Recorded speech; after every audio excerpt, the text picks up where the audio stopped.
నమస్తే, welcome to Disha TV. దేశ అభివృద్ధికి వివిధ వర్గాల సంక్షేమానికి ఊతమిచ్చేలా కేంద్ర ప్రభుత్వం అత్యంత కీలకమైన నిర్ణయాలు తీసుకుంది. ప్రధాని నరేంద్ర మోడీ నేతృత్వంలో శుక్రవారం జరిగిన కేంద్ర కేబినెట్ సమావేశంలో రైతులకు, ఇంధన రంగానికి, అదేవిధంగా పునరుత్పాదక ఇంధన రంగానికి మరియు క్రీడా రంగానికి సంబంధించిన లక్షల కోట్ల నిధులతో కూడిన ప్రతిపాదనలకు ఆమోద ముద్ర పడింది. రైతాంగానికి ఆర్థిక భరోసానిచ్చే పీఎం కిసాన్ పథకాన్ని పొడిగించడంతో పాటు సముద్ర గర్భంలో చమురు నిల్వల అన్వేషణ, ఫ్లోటింగ్ సోలార్ విద్యుత్ ప్రాజెక్టులు, ఖేలో ఇండియా విస్తరణ వంటి 4 సంచలనాత్మక పథకాలకు క్యాబినెట్ గ్రీన్ సిగ్నల్ ఇచ్చింది. ఈరోజు మనం ఈ 4 కీలక నిర్ణయాలు ఏమిటి, వాటి వల్ల సామాన్య ప్రజలకు మరియు దేశానికి ఎలాంటి ప్రయోజనాలు కలుగుతాయో వివరంగా తెలుసుకుందాం.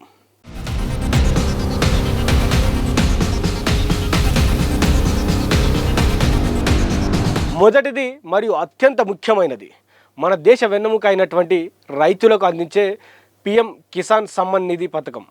ఇది కూడా పొడిగించడం జరిగింది. రైతులకు నేరుగా పెట్టుబడి సాయం అందించే ఈ ప్రాధాన్యత పథకాన్ని మరో 5 ఏళ్ల పాటు అంటే 2026-27 ఆర్థిక సంవత్సరం నుంచి 2030-31 వరకు కొనసాగించేందుకు కేంద్ర కేబినెట్ ఆమోదం తెలిపింది.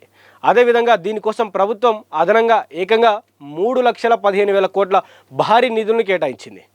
రైతుల శ్రేయస్సే దేశ ప్రగతికి మూల స్తంభమని పునరుద్ఘాటించిన ప్రభుత్వం ఇప్పటి వరకు ఈ పథకం ద్వారా 23 వాయిదాల్లో నేరుగా లబ్ధిదారుల బ్యాంక్ ఖాతాల్లోకి 4,47,000 కోట్లకు పైగా బదిలీ చేసినట్టు వెల్లడించింది. కేవలం 23వ వాయిదాలోనే సుమారు 9,049 కోట్ల మంది రైతులకు 18,984 కోట్ల నిధులు చేరాయంటూ కూడా చెప్పడం జరిగింది. ఈ 5 ఏళ్ల పొడిగింపు నిర్ణయంతో దేశవ్యాప్తంగా ఉన్న కోట్ల మంది చిన్న సన్నకారు రైతులకు విత్తనాలు, ఎరువులు మరియు సేద్యపు ఖర్చులకు నిరంతర ఆర్థిక భరోసా దక్కనుంది.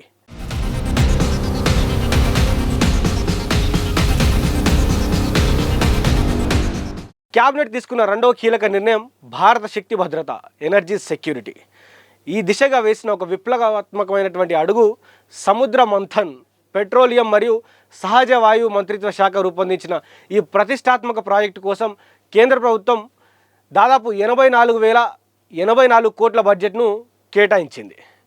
ఈ పథకం యొక్క ముఖ్య ఉద్దేశం మన దేశ సముద్ర గర్భంలో దాగి ఉన్న చమురు, సహజ వాయువు నిల్వలను ఆధునిక సాంకేతిక పరిజ్ఞానంతో గుర్తించి వెలికి తీయడం.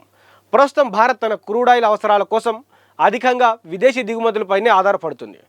2030-31 వరకు అమలయ్యే ఈ సముద్ర మంథన్ పథకం ద్వారా దేశీయంగా చమురు అన్వేషణ ఉత్పత్తి పెరిగి వికసిత్ భారత్ లక్ష్యాన్ని మరియు విదేశీ మారక ద్రవ్యాన్ని ఆదా చేయడానికి ఇది ఎంతగానో తోడ్పడుతుంది.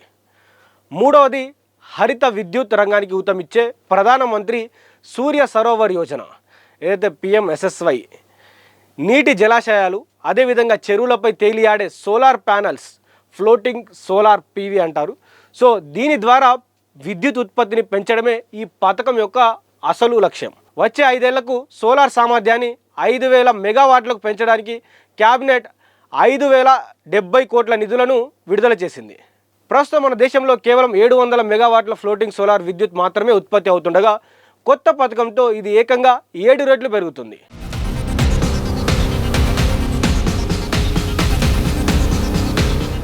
అదేవిధంగా అంతేకాకుండా ఈ ప్రాజెక్టులో కనీసం 2 గంటల పాటు విద్యుత్ నిల్వలు చేసే ఎనర్జీ స్టోరేజ్ సిస్టంలను అనుసంధానిస్తున్నట్టు కూడా అశ్విని వైష్ణవ్ తెలియజేయడం జరిగింది.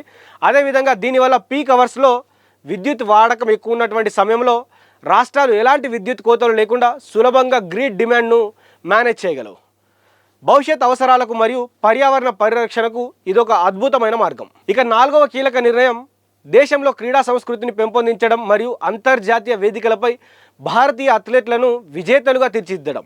దీనికోసం ఖేలో ఇండియా పథకంతో పాటు నేషనల్ స్పోర్ట్స్ ఫెడరేషన్ సహాయక పథకాన్ని విస్తరిస్తూ 2030-31 వరకు 36,441 కోట్లను ఖర్చు చేయాలని ప్రభుత్వం నిర్ణయించింది.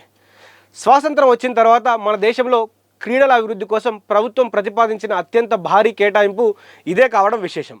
గ్రామీణ ప్రాంతాలు, పాఠశాలలు, విశ్వవిద్యాలయాల స్థాయి నుంచి ప్రతిభ ఉన్న యువ క్రీడాకారులను ముందే గుర్తించి వారికి ప్రపంచ స్థాయి అత్యుత్తమ శిక్షణ ఇవ్వడం మరియు ఒలింపిక్స్ వంటి ప్రతిష్టాత్మక పోటీలకు సిద్ధం చేయడమే ఈ పథకం యొక్క ప్రధాన వ్యూహం.